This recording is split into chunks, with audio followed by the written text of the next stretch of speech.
Magandang umaga mga igan. Nagsama-sama ilang grupo sa Quezon Memorial Circle para ipagdasal ang lahat ng nasawi sa madugong engkwentro sa Mama Sapano.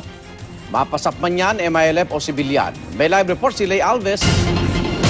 Lay!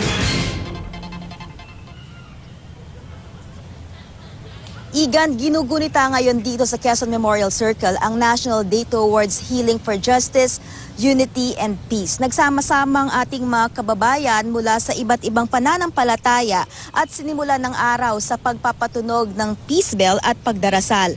Pagdarasal di lang para sa 44 na SAF members na namatay, kundi para na rin sa 18 miyembro ng MILF at mga sibilyang nasawi sa engkwentro.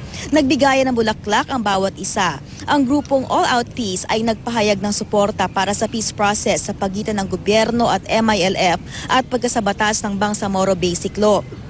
Nagpahayag din sila ng pagkabahala sa ikinasang opensiba ng militar laban sa BIFF dahil maraming pamilya raw ang na-displace dahil dito.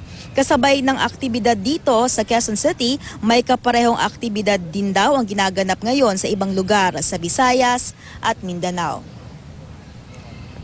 Igan, all day itong paggunita ng National Day Towards Healing for Justice, Unity and Peace dito sa Quezon Memorial Circle. At yan muna ang pinakahuling ulat mula rito. Balik sa iyo, Igan. Maraming salamat, Lay Alves.